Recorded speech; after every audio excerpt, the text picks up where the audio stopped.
Ladies and gentlemen, let's get into the video. We're going to be discussing IBuyPower's new Steam machine, which offers basically PC specifications for the price of a shiny new Xbox.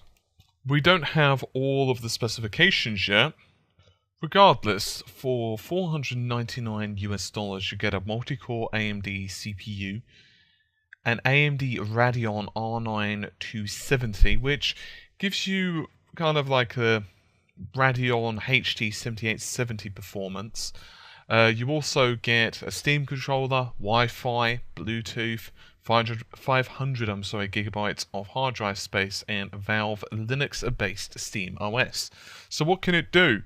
Well, it can run Battlefield on high at about 60 frames per second, and the creators have said that it should indeed be able to run pretty much all of the current games, which are on Linux anyway, at full HD 1080p resolution at 60 frames per second. Plus, in addition to that, it's just a little bit larger than the PlayStation 4, but apparently a little bit smaller than the Xbox One, so it's kind of in between the two sizes. Now, I have to admit, I am a huge Valve fan. I've gone and said it on record. I don't really think that's a shock. Most people are. And I personally believe the Steam machines could have a huge impact in PC gaming. Now, there's a problem. The major problem is that Linux right now isn't supported by the majority of PC developers. What I'm hoping is that the best OS wins. In other words, either Windows or the Valve OS wins out, and that's what games developers focus upon. I mean, I'd prefer in a magical fantasy land where they develop for both. I would much prefer that. Regardless, this is a pretty cheap entry. This is a very powerful system from what we're being told. Now, PC gaming is definitely coming down in price. Next generation systems aren't that powerful compared to even a medium spec PC, to be honest with you. Sure, eventually we're going to get situations where, of course, those specs are for the PS4 or the Xbox One are going to get pushed really heavily. But for right now, honestly speaking, you can get a ridiculously powerful system for very cheap. I mean, you know, $500, $600 US, you can get a powerful system. We're talking 8 gigabytes of DDR3 memory, a GPU that's got like 3 gigabytes of GDDR5 as well, and that GPU can in many cases push 3 T-flops plus. And obviously, if you're willing to spend either just a smidgen more, just a hair, and you're willing to go to like, you know, $700, or you're willing to buy used, then pretty much the sky's the limit.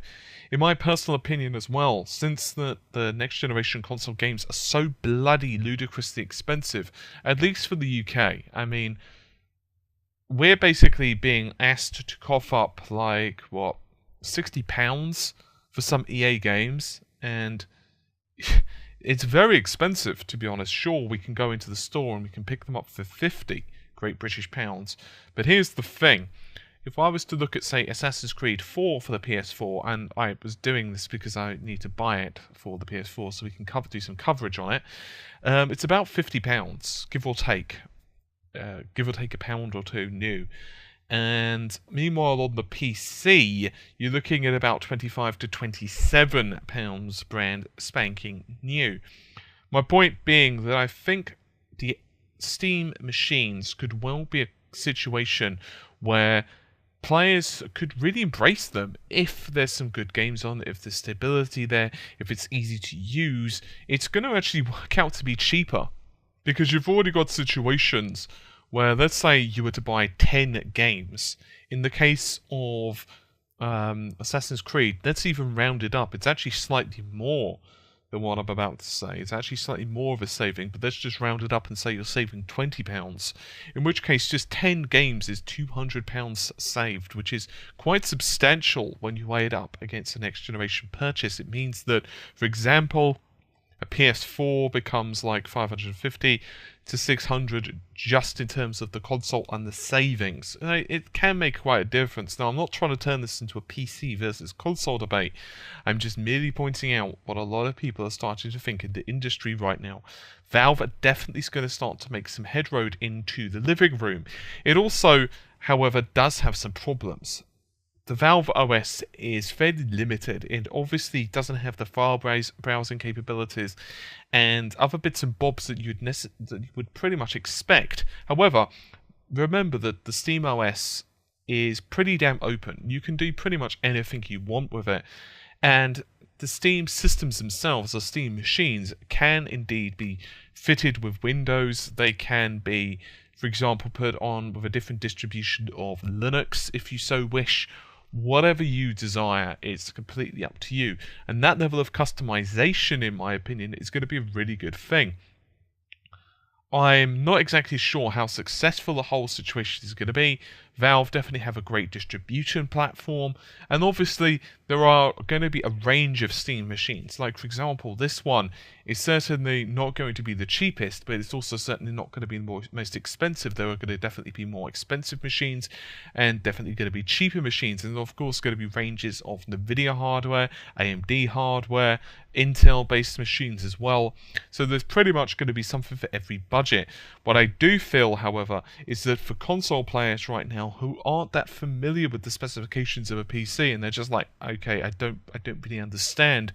What I would like is to see some kind of buying platform which easily advises the player. They would, for example, type in the budget, they would type in the type of machine that they wanted, and then maybe there would be some kind of system to give them some advice, to easily tell them, okay, buy this model of machine, rather than pretty much at the moment where PC gaming market is pretty brutal, and you can easily get screwed over with a crappy graphics card. It's becoming less prevalent now, honestly. Like, back in early 2000s, it was really, really easy to get stuck with a lemon. We're talking like a GPU that's pretty powerful, but then it has memory which is just absolutely worthless. Or you have situations where, you know, you'll just have a GPU which has just been rebranded 2 or 3 times or whatever. It's becoming less of a thing now. It's becoming where it's actually quite difficult to make a really bad purchase, honestly. And also you get situations in the GPU, the CPU markets where they're actually becoming a lot faster. And so there are a hell of a lot of good bargains out there. For example, the GTX 760s, the Radeon R range, for example, the Radeon R280 is an incredibly good bargain.